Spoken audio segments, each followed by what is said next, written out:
வணக்கம் நண்பர்களே. பெரியார் என்று அழைக்கப்படுகிற ஈவே ராமசாமி ஐயாவுடைய நினைவு தினம் இன்று. ஒருவர் நினைவு தினத்தில் அவரை பற்றிய சில நாம் அறிந்தவற்றை உங்களோடு பகிர்ந்து கொள்வதில் நான் பெருமகிழ்ச்சி அடைகிறேன். இந்த சேனல் சப்ஸ்கிரைப் பண்ணாதவங்க சப்ஸ்கிரைப் பண்ணிக்கங்க, நோட்டிஃபிகேஷன் பில் பதிவு பண்ணிக்கங்க. பெரியார் ஒரு பகுத்தறிவாதியாக, இறை மறுப்பாளராக, இன்னும் சொல்லப்போனால் நாத்திகத்தின் ஒரு வடிவமாக அவரை பல்வேறு பரிணாமங்களில் அவருடைய ஃபாலோயர்ஸ், அவரை பின்தொடர்பாளர்கள் என்று இன்றளவும் தங்களை அறிவித்துக் கொள்ளக்கூடிய நபர்கள் இன்றளவும் அதை செய்து கொண்டிருக்கிறார்கள். ஆனால் அவர் பகுத்தறிவை உண்மையிலேயே விதைத்தாரா, சிந்தனையாளராக இருந்தாரா? 2021ஆம் ஆண்டு சென்னை உயர்நீதிமன்றத்தின் மதுரை கிளை ஒரு உத்தரவினை பிறப்பித்தது. தமிழக பாடநூல்களில் இருந்து இந்த ஈவே ராமசாமி ஐயாவுடைய தென்கிழக்கு ஆசியாவின் சாக்ரட்டிஸ் என்ற பட்டம் யுனெஸ்கோ, அமெரிக்கனுடைய யுனெஸ்கோ நிறுவனம் கொடுத்ததாக ஒரு பாடப்புத்தகத்தில் இருந்த கல்வித்துறையில் இருந்த அந்த பதிவினை நீக்குமாறு உத்தரவிட்டது. இதுதான் மிக முக்கியமாக நாம் கவனிக்க வேண்டியது. பெரியார் ஒரு சமூக சீர்திருத்தவாதி, சமூகத்தினுடைய அடித்தட்டு மக்கள் என்று, விளிம்பு நிலை மக்கள், தாழ்த்தப்பட்ட மக்கள் என்று அறிவிக்கப்பட்ட மக்களுக்காக அவர் குரல் கொடுத்தார், குரலற்ற மனிதர்களின் குரலாக ஒலித்தார் என்பதிலெல்லாம் எந்த சந்தேகமும் இல்லை. ஆனால் அவர் மட்டுமே அப்படி செய்தார் என்று அவருடைய பின்தொடர்பாளர்கள் தொடர்ந்து பிரசங்கம் செய்து கொண்டிருப்பது தான் சற்று ஒரு கேள்வியை எழுப்புகிறது. சிந்தனையாளர்கள் யார்? உலகத்தின் உயர்ந்த சிந்தனை என்ன?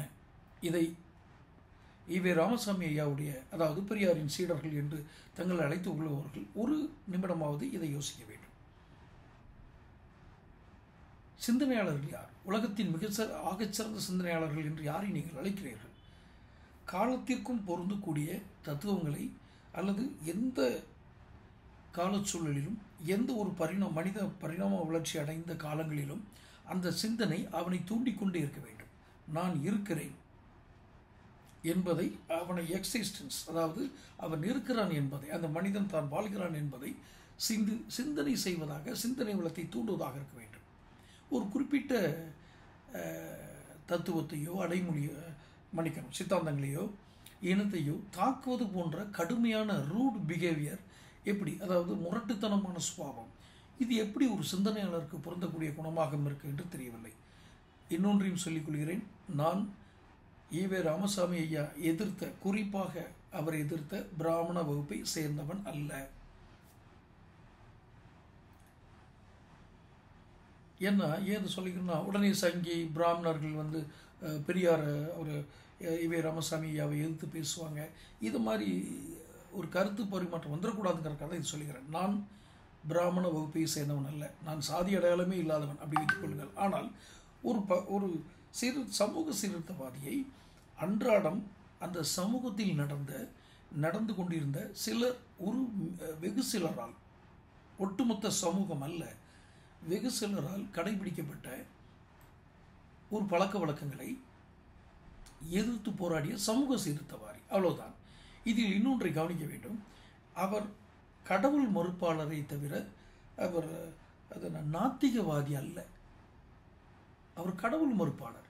ஒரு குறிப்பிட்ட மதத்தை சேர்ந்தவர்கள் எப்படியெல்லாம் தங்களுடைய கடவுளின் வடிவங்களை வைத்துக் கொள்கிறார்களோ அவர்களை கேலி செய்து அல்லது நையாண்டி செய்து அவர் வெளியிடுவார். அது எப்படி சீர்திருத்த கருத்தாகும், அல்லது அது எப்படி நாத்திக கொள்கைகளாகும்?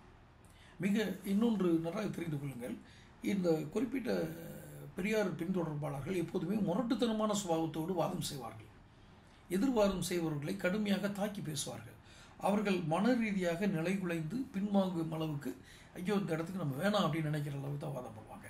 ஸோ அவர்களிடம் ஒரு தர்க்க ரீதியான வாதம் இருக்காது. முதலில் ஒன்றை நான் ஏற்கனவே என்னுடைய tamilagam.com என்ற என்னுடைய இணையதளத்தில் ஒரு சொல்லை பதிவிட்டேன். எனக்கு அப்போது இந்த சிந்தனைகளில் ஓரளவுக்கு உடன்பாடு கொண்ட, ஓரளவுக்கு அல்ல முழுமையாகவே உடன்பாடு கொண்ட RVK என்று அழைக்கப்படுகிற வெங்கடகிருஷ்ணன் சார், இன்றைக்கு அவர் அவர் முன்னாள் வழக்கறிஞர், இப்போ வழக்கறிஞர் தொழில் பார்க்கல, மிக சிறந்த சிந்தனைவாதி. அவர் சொன்னார், பகுத்தறிவு என்ற வார்த்தையை சூறையாடியதே இந்த திராவிட இயக்கங்கள் தான். நன்றாக பாருங்கள், பகுத்தறிவு என்ற ஒரு வார்த்தை எதற்கு பயன்பட்டது என்பதை தவிர்த்து, பகுத்தறிவு என்ற வார்த்தை திராவிட இயக்கங்களுக்கு சொந்தமான வார்த்தை என்பது போலவும், திராவிட இயக்க மறுப்பாளர்களை பகுத்தறிவாதிகள் அல்ல என்று சொல்வது போலவும் இவருடைய வாக்கியம் அமைந்தது. ஒருவருடைய நினைவு தினத்தில் அவரை இழிவுபடுத்தும் விதமாக நான் பேசுகிறேன் என்று தயவு செய்து நினைக்க வேண்டாம். அவரை நீங்கள் மிக அதிகமாக துதிப்பாடுவதன் மூலமாக அவரை இவர்கள் தான் இழிவுபடுத்துகிறார்கள். யார்? இந்த அவர் பெரியார் அதை பண்ணார், இதை பண்ணார், அப்படி பண்ணார், அவர்களைத்தான் நான் கூறுகிறேன், அவர்களைத்தான் இந்த வீடியோ. பெரியாருடைய சிந்தனைகள், அவருடைய சமூக சீர்திருத்த கருத்துக்கள் வரவேற்க தந்தது அந்த காலகட்டத்திற்கு. அவர் தன்னை ஒரு அவர் எதனால் ஒரு விஷயத்தை கவனிங்கள், அவருடைய வாழ்க்கை வரலாற்று குறிப்பில் ஒரு சம்பவம் நடக்கிறது. அவர் ஒரு தேசாந்திரியாக மாறுகிறார். தேசாந்திரியை கிளம்பிடுறார், குடும்பத்தோட சண்டை போட்டால் ஏதோ ஒன்று கருத்து வேறுபாட்டில் கிளம்பிடுறாரு. காசியில் தான் அவருக்கு அந்த டிரான்ஸ்ஃபர்மேஷன் என்று சொல்லக்கூடிய அந்த நிகழ்வு நடக்கிறது. பசி, தேசாந்திரியாக இருப்பதால் கையில் பணம் இல்லை. இந்த சூழலில் அவர் வாழ்க்கை குறிப்பில் இருந்ததை கூறுகிறார். இந்த சூழலில் ஒரு சத்திரத்தில் அவர் உணவு கேட்கிறார். அது பிராமணர்களுக்கு மட்டுமே உணவு தரக்கூடிய இடமாக இருந்திருக்கிறது, அல்லது பிராமணர்கள் மட்டுமே அங்கு அனுமதிக்கப்படுவதாக இருந்திருக்கிறது. இவர் பிராமணர் அல்ல என்பதை இவர் மீசை வைத்திருப்பதின் அடையாளத்தின் மூலமாக இவர் ஒரு நான் பிராமின் என்பதை அறிந்து அந்த கேட் கீப்பர், அந்த காவலாளி இவரை தள்ளி விடுகிறார். மிக முரட்டுத்தனமாக நடந்து கொள்கிறார். அந்த சம்பவம் அவருடைய ஆள் மனதில் பல காயங்களை ஏற்படுத்துகிறது. இந்த சம்பவம் நடந்தது காசி, நார்த் இந்தியா. அங்கு இருக்கும் சில நிலப்பிரபுத்துவ நடைமுறைகளின் மூலமாக அவர் மிக ஆழமாக பாதிக்கப்பட்டிருக்கிறார். அவர் பாதிக்கப்பட்டிருக்கிறார். அதில் எதிர்த்து வெகுண்டெழுந்து எழுந்தார் என்பதில் நமக்கு எந்த விதமான முரண்பாடும் இல்லை. சரிதான். மகாத்மா காந்தி எப்படி தென்னாப்பிரிக்காவில் ஒரு ரயிலிலிருந்து தள்ளிவிடப்பட்ட பொழுது, நீங்கள் ஒரு கருப்பர், நீங்கள் வெள்ளைக்காரர் அல்ல, கருப்பினத்தை சேர்ந்தவர், அதாவது கருப்பினம் சேர்ந்தவர் என்பதை தாண்டி நீங்கள் ஒரு வெள்ளைக்காரர் அல்ல என்பதால் அவரை ரயில் பெட்டியிலிருந்து கீழே இறங்கி சொல்லி ஒரு பெட்டியை தூக்கி எறிந்து அவரை வெளியே தள்ளினார்களோ, அப்போது அவர் வெகுண்டெழுந்தார். அவர் ஆள் மனதில் ஒரு விதை ஊன்றப்பட்டது. இந்த வெள்ளைக்கார சாம்ராஜ்யத்தை வேரடி மண்ணோடும் துடைத்து எறிய வேண்டும் என்று கிளம்பி இங்கு வந்தார். ஆனால் அவர் பயன்படுத்திய ஆயுதம் அகிம்சை. அது உலகத்தால், சர்வதேச அளவில் உலகத்தில் இன்றளவும் ஏற்றுக்கொள்ளப்பட்ட ஒரு கொள்கையாக இருக்கிறது, சத்தியாகிரகம், அகிம்சை. ஆனால் ஈவே ராமசாமி ஐயா ஒரு இடத்தில் உணவு மறுக்கப்பட்டு, அதுவும் அவர் குறிப்பிட்ட சாதிய அடையாளத்தோடு புறக்கணிக்கப்படுகிறார். உடனடியாக வெகுண்டெழுந்தவர் தான் எப்படியோ தமிழ்நாட்டுக்கு வந்து அந்த பிராமணை எதிர்ப்பதான் அவர் அதிகமாக முன்னிலைப்படுத்துகிறார். ஒரு காலகட்டத்தில் தன்னை நிலைநிறுத்திக் கொள்வதற்காக நான் பிராமின்ஸ் என்று அதை விரிவுபடுத்துகிறார். பெண்கள் முன்னேற்றத்துக்கு பெண்கள் சீர்திருத்தத்துக்கு பாடுபட்டார், முன்னேற்றத்துக்கு பாடுபட்டார் என்று சிலர் மிகையாக அவரை கொண்டாடுகிறார்கள். அதற்கு முன்பும் பெண்களுக்காக முதலில் குரல் கொடுத்தவர் சுப்பிரமணிய பாரதி. அதை மறுக்க இயலுமா? சுப்பிரமணிய பாரதியோடும் இவருக்கு கருத்து வேறுபாடு இருக்கிறது. சரி, அது ஒரு பக்கம் இருக்கட்டும். இவருக்கு யூதர்களோடும் ஒரு கருத்து வேறுபாடு உண்டு. யூதர்கள் இந்த பிராமணர்களை அவர்கள்தான் முன்னிலைப்படுத்தி அவர்கள் தங்கள் காரியங்களை சாதித்துக் கொள்வதற்காக, யூதர்கள், கிறிஸ்தவர்கள், அதாவது வெள்ளைக்காரன் ஆண்டவங்க பயன்படுத்தி கொண்டார். இந்த பிராமணர்களை பயன்படுத்தி இவர்கள் அடிவருடுகளாக மாறினார்கள். இவர்களுக்கு என்ன நோக்கம்? பிராமணர்களுக்கு இப்போ ராமசாமி ஐயா சொல்றது, இவர்களுக்கு என்ன நோக்கம்? இங்க இருக்கும் பிராமணர்களுக்கு ஆட்சி அதிகாரத்தில் இருப்பவர்களை தங்கள் சட்டை பையில் வைத்துக் கொள்ள வேண்டும். அந்த ஆட்சியில் அதிகாரத்தில் இருப்பவர்கள் தங்கள் சட்டை பையில் வைத்துக் கொண்டால், அவர் கூறியதைத்தான் நான் பொதுவெளியில் கிடந்தால் சொல்கிறேன், இருப்பதைத்தான் சொல்கிறேன், தங்களுடைய சட்டை பையில் வைத்துக் கொள்ள வேண்டும் என்றால் அவர்களுக்கு இணக்கமாக நடக்க வேண்டும், அடிவருடிகளாக இருக்க வேண்டும் என்று தங்களை இணைத்து கொண்டவர்கள் தான் பிராமணர்கள். அதை பயன்படுத்தி தங்களுடைய ஆட்சி அதிகாரத்தை நிறுவுவதற்காக அவர்களும், யூதர்களும், அதாவது கிறிஸ்தவர்களும் இவரை பயன்படுத்தி கொண்டார்கள் என்பதுதான் பெரியாரினுடைய ஒரு வாதமாக இருக்கிறது.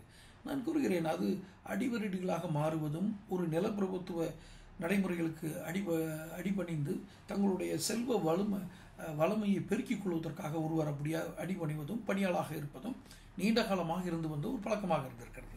அதை ஒழித்து கட்ட வேண்டும், அழித்து விட வேண்டும் என்பதை விட அதை இசைந்து சென்று மாற்ற வேண்டும் என்பதுதான் சரியான வழிமுறையாக இருக்கும்.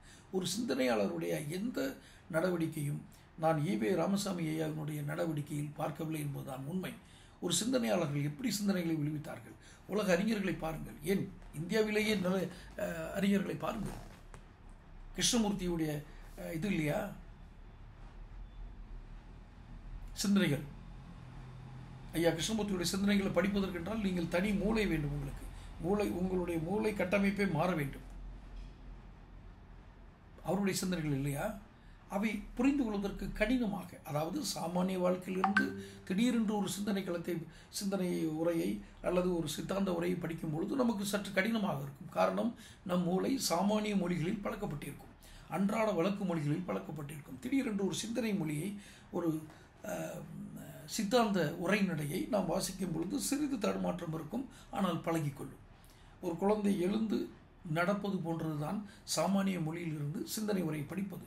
அது போன்ற ஒரு சிந்தனை உரைநடையோ ஒரு சித்தாந்த உரைநடையோ நான் ஈவே ராமசாமி ஐயாவுடைய எழுத்துக்களில் எங்கும் இருப்பதாக என் கண்களுக்கு புறப்படவில்லை. ஒருவேளை இவர்கள் இந்த பெரியார் சீடர்கள், பெரியார் பின்பற்றாளர்கள் என்று கூறக்கூடியவர்கள் மிக கடுமையாக இதற்கு எதிர்வினையாற்றலாம். என் கண்ணில் படவில்லை என்றால் நீ கூறுடன், நீ அதுவா இதுவான், ஏன்னா அவர்களுடைய எதிர்வினை அப்படித்தான் இருக்கும். நான் அப்படி ஒரு முடிவுக்கு வரவில்லை. ஆனால் ஒன்றை மிக உறுதியாக கூற விரும்புகிறேன். அவர் சிந்தனையாளர் என்ற சிந்தனை மரபு வழி சிந்தனை உள்ளவர், அல்லது மரபு வழி மாற்று சிந்தனை அப்படி வைத்துக் கொள்ளுங்கள், மரபு வழி மாற்று சிந்தனை உள்ளவர், எந்த காலத்திற்கும் பொருந்தக்கூடிய சிந்தனைகளை உரித்தவர் என்றெல்லாம் அவரை கூறுவது எனக்கு அவருடைய உண்மையான புகழை இவர்கள் கெடுத்து விடுகிறார்கள் என்று தான் தோன்றுகிறது. எப்படி தென்கிழக்கு ஆசியாவின் சாக்ரட்டிஸ் என்று அவரை அழைத்து யுனெஸ்கோ பட்டம் கொடுத்தது என்று பொய்யான பிரச்சாரத்தை வைத்தார்கள். அதில் இருந்துதான் அவரை இவர்கள் தான் இழிவுபடுத்துகிறார்கள். ஒரு பொய்யான பட்டத்தை அவர் இறந்த பிறகு அப்படி ஒரு பட்டம் கொடுத்ததா சொல்லி அவரையும் இழிவுபடுத்தி, இது ஏதோ ஒரு பிளப்பு நடக்கிறது என்று தான் எனக்கு தோன்றுகிறது. பெரியாருடைய சிந்தனைகள், அவர் ஒரு சாதிய மறுப்பாளர். ஐயா, சாதிய மறுப்பு என்பது சுப்பிரமணிய பாரதியாருடைய காலங்களிலே வந்து விட்டது. அவர் எப்போது தன்னுடைய சுய மரியாதை இயக்கத்தை ஆரம்பித்தார்?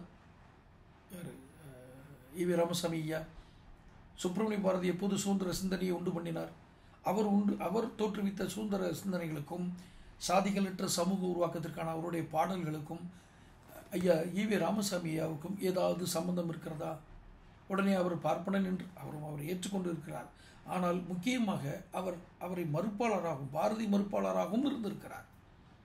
எதையுமே தடாலடியாக ஒரு முகத்தில் இடித்தால் போல் சொல்லும் ஒரு பாவனையை வைத்து கொண்டிருப்பவர்கள், அப்படி வைத்து கொண்டிருந்தவர்கள் ஒருவர் தான் ஈவே ராமசாமி ஐயா. அவரை பின்பற்றாளர்களும் அப்படியே இருக்கிறார்கள். அது பெண்களும், அதில் பெண்களுக்கு சுதந்திரம், அதாவது கட்டுப்படுத்தப்பட்ட அல்லது ஒடுக்கப்பட்ட சமூகங்கள் திடீரென்று முழுமையாக விடுதலை என்ற ஒரு போக்கிற்கு வந்தால் அவர்கள் கட்டுப்பாடற்ற சுதந்திரம் பெற்றவர்களாக மாறிவிடுகிறார்கள். இது ஒரு இயற்கை உளவியல் சித்தாந்தம். இது மிகவும் மிக நெடுங்காலமாக ஒடுக்கப்பட்ட ஒரு சப்ரஸ்ட், அழுத்தப்பட்ட ஒரு சமூக தளத்திலிருந்து திடீரென்று வெளியே வருபவர்கள். அவர்கள் ஒரு எழுச்சியை போன்று பீறிட்டு வருவார்கள். ஆனால் அதில் முரட்டுத்தனம் வந்து விடக்கூடாது. எழுச்சி வேறு, முரட்டுத்தனத்தோடு உள்ள அணுகுமுறை என்பது வேறு. எழுச்சி ஒரு பக்குவத்தோடு தான் ஒரு விஷயத்தை அணுகும். ஆனால் முரட்டுத்தனமான சுபாவத்தோடு நெருங்குவர்கள் என்பவர்கள் எப்பொழுதுமே அவர்கள் சித்தாந்தங்களை முன்வைத்து முரண்டு பிடிப்பவர்களாக இருப்பார்கள். எப்படியாவது என் சித்தாந்தத்தை ஏற்றுக்கொள், என் சித்தாந்தமே பெரிது, என்னுடைய சிந்தனையை பெரிது என்று இருப்பார்கள்.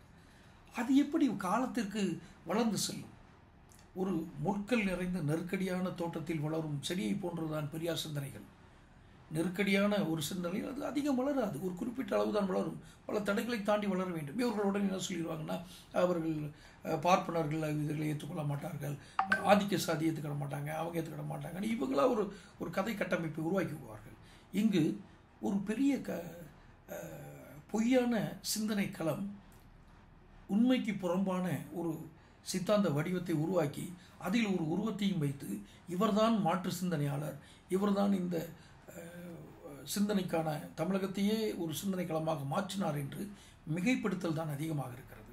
அவருடைய உண்மையான சிந்தனைகளை எங்கும் நான் பார்த்ததாகவே தெரியவில்லை. அவர் சிந்தனையாளரா என்பதிலேயே எனக்கு முரண்பாடு இருக்கிறது. அண்ணாவை எப்படி பேரறிஞர் என்று கூறினார்களோ அதே போல தான் பெரியாரை சிந்தனையாளர் என்று கூறுகிறார்கள். நான் என்னுடைய இறுதி கருத்தாக ஒரே ஒரு வார்த்தை சொல்கிறேன். ஒரு மனிதனுடைய நினைவு நாளில் அவரை இகழ்ந்து பேசுவதாக நினைக்க வேண்டாம். அவர் ஒரு சாதி மறுப்பாளர், சமூக சீர்திருத்த கருத்துக்களை ஓரளவுக்கு முன்வைத்தவர். ஆனால் பகுத்தறிவாதியோ அல்லது நாத்திகவாதியோ இல்லை. அவர் சாதிய முரண்பாட்டாளர். குறிப்பாக ஒரு குறிப்பிட்ட சாதியை எதிர்த்தே தன்னுடைய சித்தாந்தங்களை உருவாக்கியவர். அது எப்படி வளமான சிந்தனையாக இருக்க முடியும்? உலகத்தின் எந்த சிந்தனை வளத்திலும் சரி, ஒரு குறிப்பிட்ட இனத்துக்கு எதிராகவே ஒரு சிந்தனையை வளர்ப்போம் என்றால் அது எப்படி வளமையான சிந்தனையாக இருக்க முடியும்? அந்த காலகட்டத்தில் அது பயன்பட்டிருக்கும், அந்த நேரத்தில் அந்த சமயத்தில் சமகாலத்தில் அது ஏற்கப்பட்டிருக்கும்.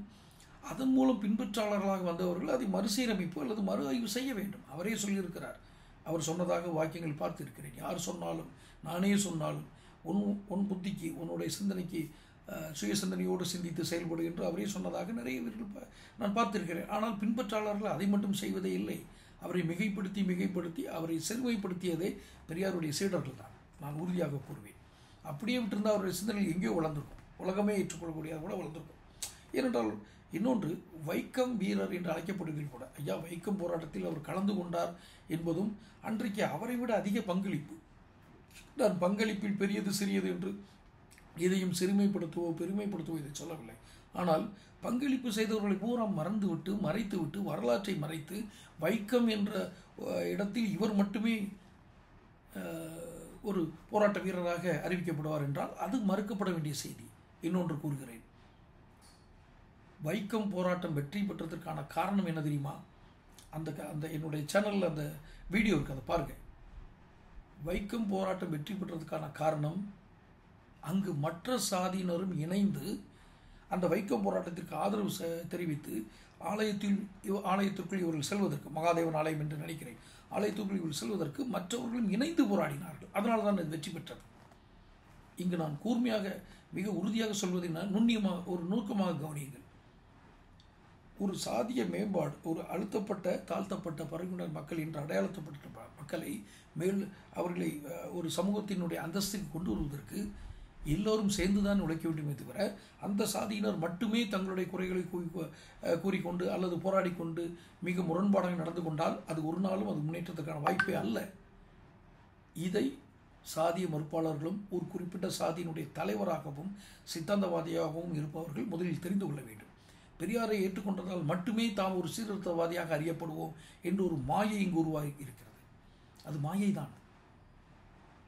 ஏன் இப்போது புதிதாக அரசியல் களத்தில் வந்திருக்கும் நடிகர் விஜய் கூட அந்த வேடத்தை தான் அவர் அந்த அரிதாரத்தை தான் பூசிக்கொள்கிறார். இந்த அரிதாரம் பூசப்பட்டால் மட்டுமே நாம் அரசியல் களத்தில் சரக்கு விலை போகும், நாம் விலை போவோம், நாம் அப்படியே நாம் பிழைப்பு நடத்த முடியும் என்றுதான் பெரியார் அரிதாரத்தை எவ்வளவு நாள் பூசுவீர்கள்? பெரியார் அரிதாரம் பூசினால் மட்டுமே நீங்கள் பிழைப்பு நடத்த முடியும் என்பது எப்படி சரியாக இருக்கும்? மீண்டும் மீண்டும் கூறுகிறேன், அவருடைய சித்தாந்தங்களை, சிந்தனைகளை நீங்கள் தாராளமாக நீங்கள் பரப்புங்கள், இல்லை என்று சொல்லவில்லை. ஒரு குறிப்பிட்ட அந்த காலத்தில் அவருடைய போக்கு, அவருடைய சிந்தனை சரியாக இருந்திருக்கிறது, யாரும் மறுக்கவில்லை. அவரை சிந்தனையாளராகவும் பெரிய ஒரு பகுத்தறிவுக்கு அவர்தான் தந்தை போலவும் அந்த சித்தரிப்பு என்பதுதான் முரண்பாடு இருக்கிறது. தொடர்ந்து சிந்தனையாளர்களை நாம் அடையாளம் காண்போம், நல்ல சிந்தனைகளை வளர்ப்போம், சித்தாந்தங்களை உருவாக்குவோம். இது பிடிச்சிருந்தால் இந்த வீடியோ ஷேர் பண்ணுங்கள், நோட்டிஃபிகேஷன் பில் பதிவு பண்ணுங்கள், சேனல் சப்ஸ்கிரைப் பண்ணுங்கள். அப்போ தான் உங்களுக்கு என்னுடைய வீடியோஸ் வந்து சேரும். நன்றி.